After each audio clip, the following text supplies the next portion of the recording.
السلام عليكم ورحمة الله وبركاته. نكمل قصتنا من قضية سبايا داعش ويا البارت الثالث. صرخ بوجهنا وقفل السيارة واحنا بداخلها، واحدة من النسوان الكبيرة بالعمر ظلت تعيط وتصرخ: الحقونا الحقونا ساعدونا. بدون تردد سحب أقسام وحط طلقة بنص راسها، والمرة دمها اتطشر على الكشن وعلى الجامة ونص راسها متفلش. بنية قدامي أسمعها تردد بصوت ناصي: ساعدوني ساعدوني.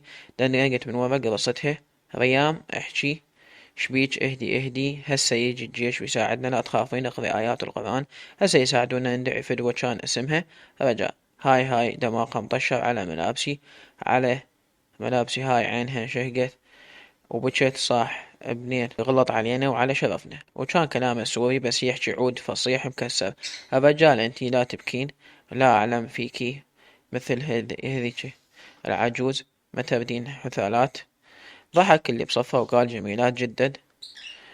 أنا مدنقة وباوع بين الكشنات، باوع بنظرة ما أنساها طول عمري، ورجع باوع عنه بنظرة قدرة تشتهي وتستهلك بالنساء. وكان وجهه أسود وبيه بهاق، وريحته تخنق من الجيفة، ريحته ملت السيارة تقطع من قيسه والغرف. ومن جهة سدوا السيارة والجامات، خاف وحدة تحاول تشرد لو تطفر لأن جامات الكوستر كبيرة. فمجموعة بغت واحدة منهم رفع الجهاز واتصل: الرجال أبو القناع، هاي الداعية الإسلامي أبو العثمان أبو الفقاع أعطني. السلام عليكم ورحمة الله وبركاته. نعم أنها هنا. حسنا، ننتظر دعمكم، ليس لدينا الوقت قبل أن يأتي الجيش الرافضي المرتد القدر إلى هنا. أيضا السنة أصحاب للروافض. ويضحك: اي نعم، كلا للطائفية يلعن أمهم. نعم، هذا يدل على أنهم مرتدين، لا الموصل فيها المرتدين والروافض والمسيح. ويضحك مشكل يالوز: حسنا، سد الخط اللي فهمت، المرتدين كانوا السنة، والروافض الشيعة، والكفار المسيح الأزيديين. صفحت صفنت أريد أحفظ شكله، كل شي ويصير. قلت هي روح وحدة، أفكر وأخطط وجسمي يرجف وانتفض، وأفكر شلون أشود. بنص تفكيري باوعت وكان يرمي 4 طلقات على الولد اللي يم السايق. فجأة بطنه كان الحقيقة ضرباته مو وحدة ولا اثنين، بحيث الطلقة طلقتين يقتله بمكانه، والسيارة كلها هدت، بس وحدة تسحب نفس لو تبكي تنقتل. صعد مكانه واحد من جماعتهم سحب من راسه، كان الولد بي نفس. قلنا كنا كاتمين نفسنا، والخوف والرجف احتل قلوبنا. ما اقدر اوصف كمية الرعب اللي عشتها بذيك اللحظات. سحبنا من راسه، وقع واشوف عيونه تصعد وتنزل، ونفس شهقات، صوت شهقاته ترن بإذن بطنه كلها طالعة البرا، ولأن الطلقة طويلة ومن يرمي دمج، بحيث بطن فتحت، عيونه تحول تصعد تنزل. حسيت روحه وبدت تطلع، بس موت بطيء. أشروا له: هذا الحقير أبو الفقاع، لنرى مهاراتك بهذا الخاين، خائن الدولة والتنظيف من الإسلامي. والولد يتلوع الولد يتلوع بعيونه وروحه تطلع. مدد وحط السكين وقطع راسه. ما سمعنا غير بنية صرخت. قلبت السيارة بالصريخ: أخويا أخويا، لا حرام عليكم، أخويا، يا أمي يا أمي يا ظلا. سدت حليقها البنية اللي بصفها، وسديت أذني، قمت أشهق وأبكي وياها. الفقاع من هي العاهرة؟ صاح بصوت عالي ويأشر بالسلاح على الوجوه، وهي تشهق وتبكي بخنق. رجع فرك لحيته وصاح: ارفعي راسك يا فاجرة.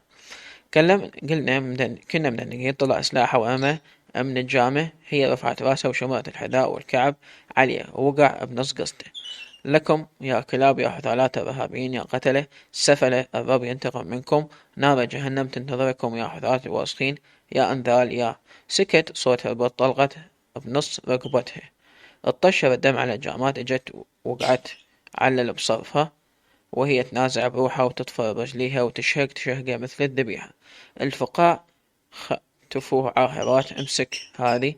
دفع البنية وسحبها من شعرها وهي جثة تشهق، وبعدها أروح بيها. بذاك الوقت تمنيت لو أنا اللي انقتلت مكانها. لزمها من شعرها والدم نافورة يصب، نزلها جوا وشمرها جوا التاير، وطلب من السايق يمشي، وكان مكان الكرسي مالتي جوا التاير، بحيث حسيت بكل شي من سحقها.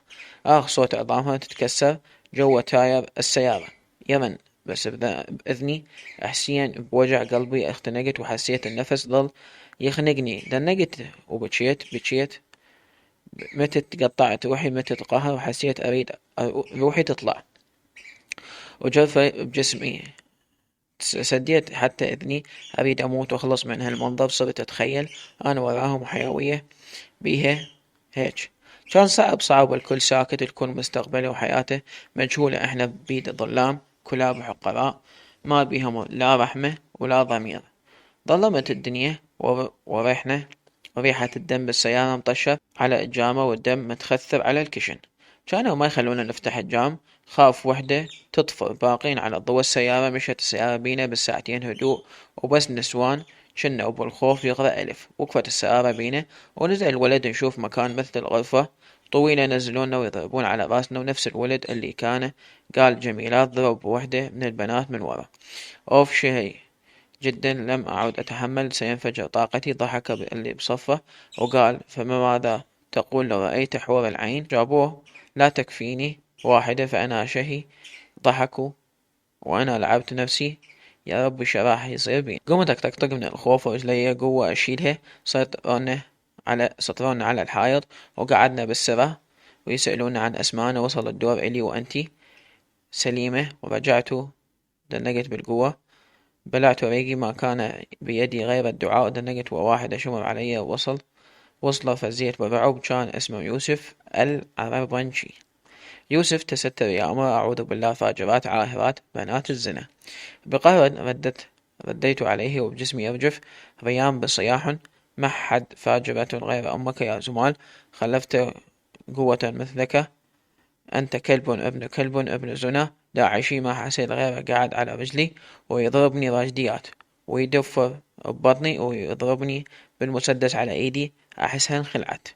يوسف ماذا قلت يا بنت الزنا؟ هاج تحملي الكتل بنت يضرب. ومتيت قمت أشهق من الوجع. سحب صاحبه اللي اسمه هشام الملقب بحنفي. يوسف حنفي اليوم أشقها بالنص. حنفي اتركها رئيس جاء بمعنى اجه. يوسف يا رئيس باوعلي وقال إذا ما اشتريلك اطلع صدق اللي أشقك بالنص كلبه تفو عليك النذل وانا وقع لي بالنص. رجع صاحبه يسولف واسمعهم يقول له هسه ذني وين بسوق سبايا لو التجار.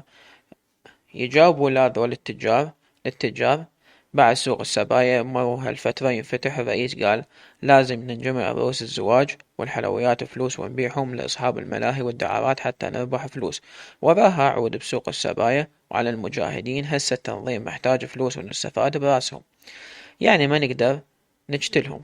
لا ممنوع دنا يبايع عن الرئيس قال له يتلف بالقصة ممنوع. هاي ما شفتها ايدها مسلولة وعورة ما نستفاد منها، وانا بالقاع اسحب النفس بصعوبة وقلبي بنص حيل من الوجع مدمرني مرد الواطي.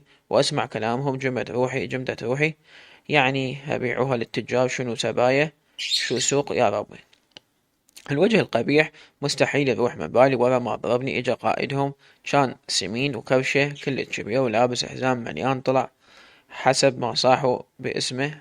من اجى عرفت اسمه ابو حمزة وصاح بصوته خشن يلعب النفس.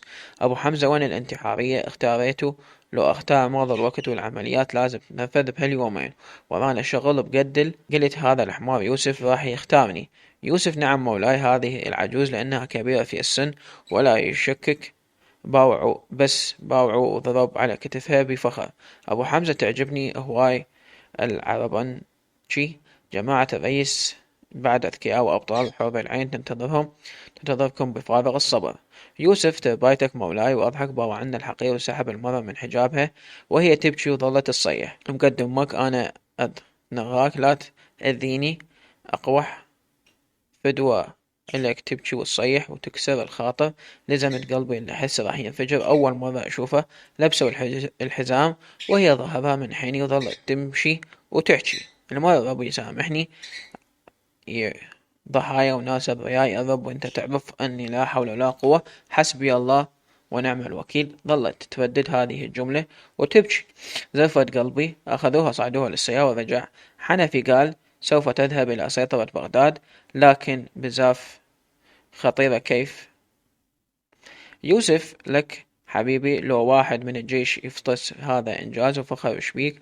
ذولا الروافض إيش قد ما تقتل بيهم ما يخلصون عبالك نمل أمهاتهم يشيل هواي يموتن عليها ويضحك. رد عليه الكلب اللي يتحرشن شلون يخبل من أروح له فدوة.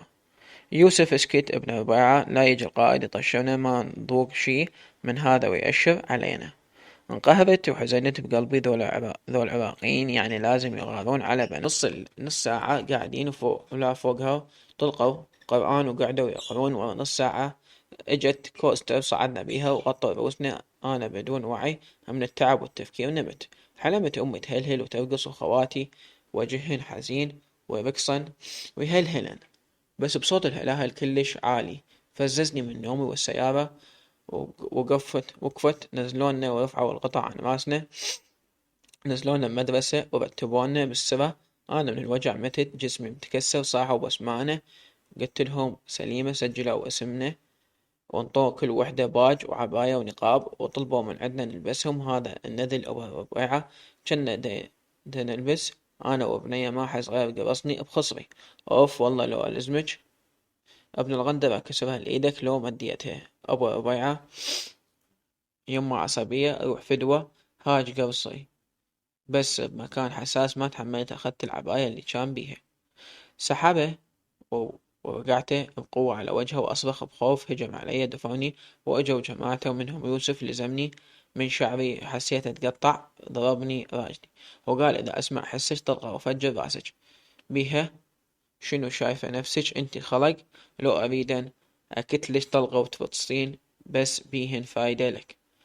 ريام فجر راسي أنا أريدن أتفجر راسي ابن الغندرة أنعل أبوك ما خلاني أكمل. هجم علي قطعني من الكتل طق خشمي دم نهاني من الضرب شمرني بالقاع وتفل علي. قمت أونن من الوجع تعبت يا ربي تعبت نص ساعة وأجي. الملقب حنفي وقال تم تنفيذ العملية بنجاح مبارك عليكم النصر. غمضت عيني بوجه يا ربي راحوا شبابنا دخيلك يا ربي دخيلك.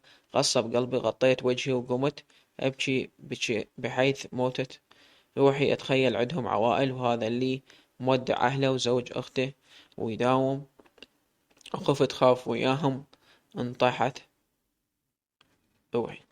هذا زوجتي وهذا زوجته هذا اللي عنده أطفال ينتظروه. أحس روحي إن مبدأ صار بيكم وهاي المرة العجوز اللي ما لها ذنب راح الضحية. أوف يا ربي أبكي وأحكي ويا روحي وأشوفهم فرحانين شاي وصمون كاسات ما يوزعوا علينا. لعبت نفسي حتى من أكلهم ومايهم كله نقص وكله مقرف. ما خليت لقمة بحلقي خليت الصمونة بصدري بس شربت ماي لأن متت عطش من البكي.